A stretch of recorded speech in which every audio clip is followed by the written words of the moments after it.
Hey guys, greetings from a nice and bright Melbourne, and also very windy. It should be bright more often. I should get used to it now because summer's here.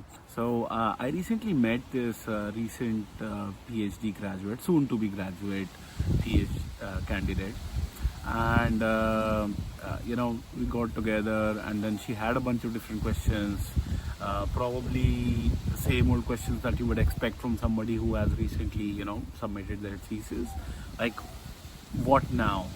And I kind of realized that a lot of her questions and a lot of her, I would say, what she was thinking, her doubts, her ideas, her plans, what she was creating, actually goes back to this one thing, which is not probably very clear to her or many other PhD candidates, which is, and that's what I want to talk about today.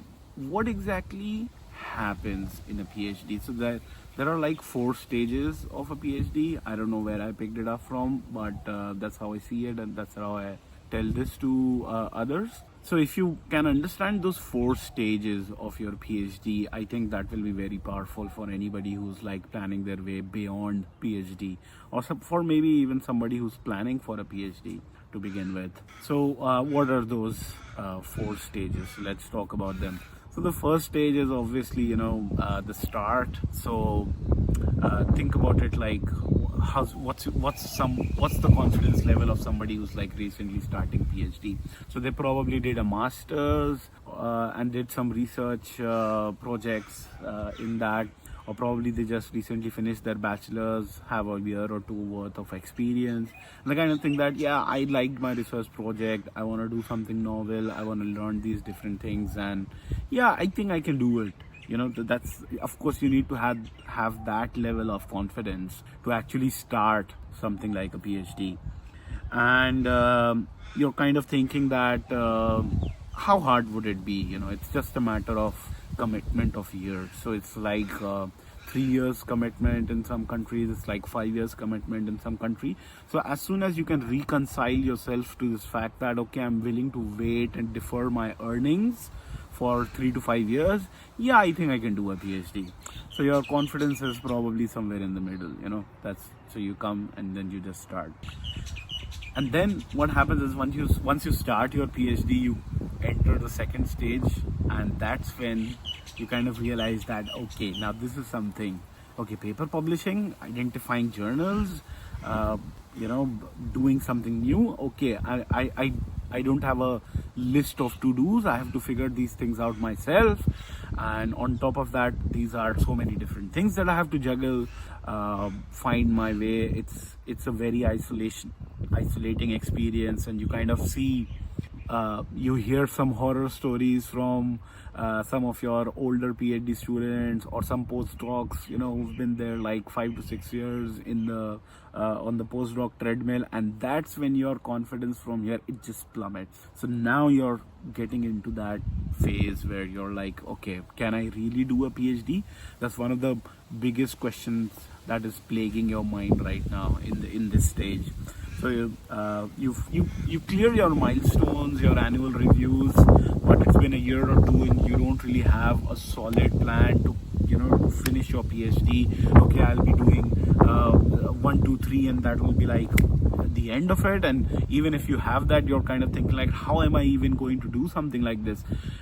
It's very difficult to get a paper published. That's what you realize, and you're kind of thinking like, okay, what will be the novelty in XYZ? Am I just bullshitting myself?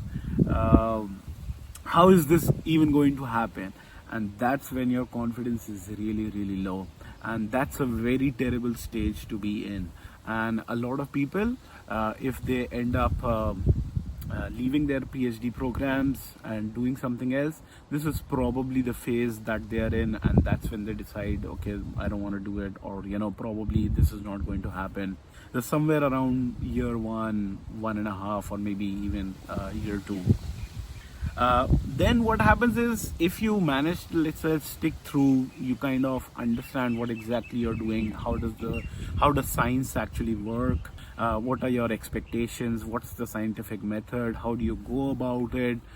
That's when your confidence from the bottom, it starts to rise all the way back again. So it's still rising, it's in that phase, and you come to the conclusion in this third stage that okay, I'll finish my PhD eventually. That's the confidence that you end up developing. You think that okay, it may take you maybe a year more, or maybe you'll have to do something, but sometime or the other, you'll reach the finish line, maybe slower than expected, but you'll end up being there. And that's the stage 3.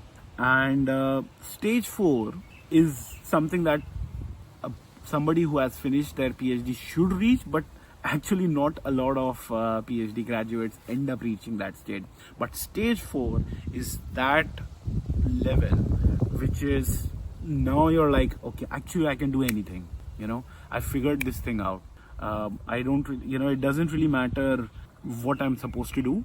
So even if you give me something that I don't really expect, I have zero head start on, let's say maybe I need to learn Chinese, I can still do it. So you figured out that formula about learning new things. It may take you some time, but that's all right. It may take you a lot of time, but that's all right.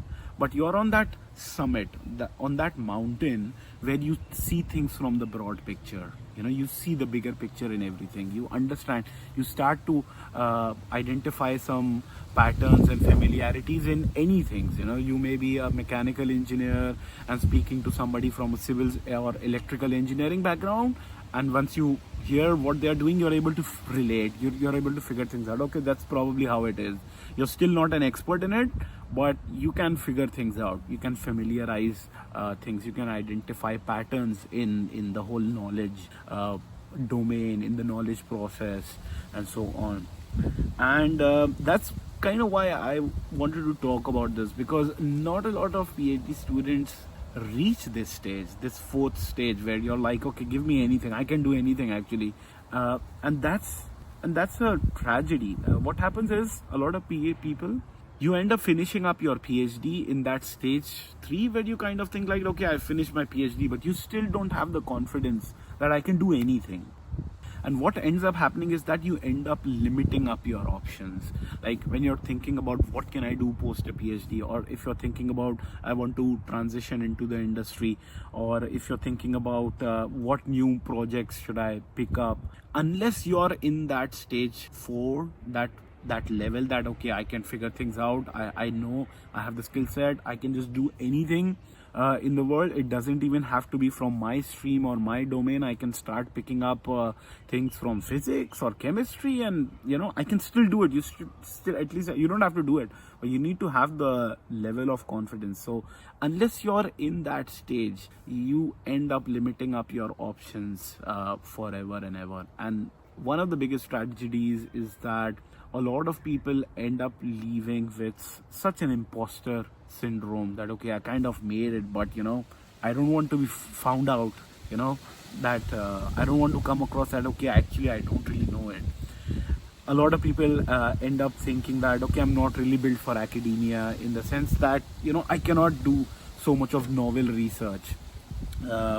So that's very important. Now, how can you use this information? So if you are somebody who is thinking about starting a PhD, then I would definitely urge you to kind of familiarize yourself with this process, because it's something that is very likely to happen, so that you can identify what stage you are in, and you don't end up making some decisions that are probably not really the best decisions for you in the long run. Let's say you're stuck in that stage 2 phase where your confidence is absolutely shattered. You should still have the faith and optimism that okay, actually this is the process, I can figure it out.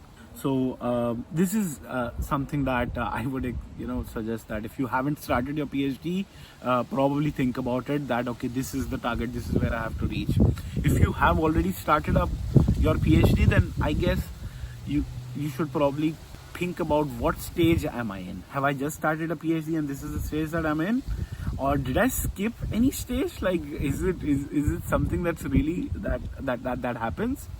And then probably trying to make sure that you don't get stuck in the problems associated with that stage, and essentially about having the confidence. And if you are somebody who has like finished up your PhD and now you're thinking about other things in life, I think it's especially valuable for you, because you need to be in that stage. You need to be in that high confidence stage 4 level, where you have that confidence that I can actually do anything.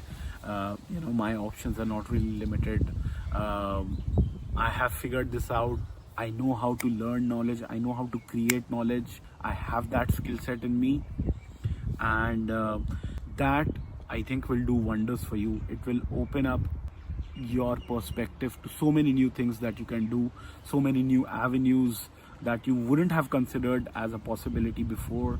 It will help you chart whatever you're doing in post PhD, with a lot of confidence. And yeah, so let me know if you have any questions, and how do you think, which stage of PhD you're in, and do you think that you're able to use this in any meaningful way. So yeah, let me know in the comments, and see you again soon.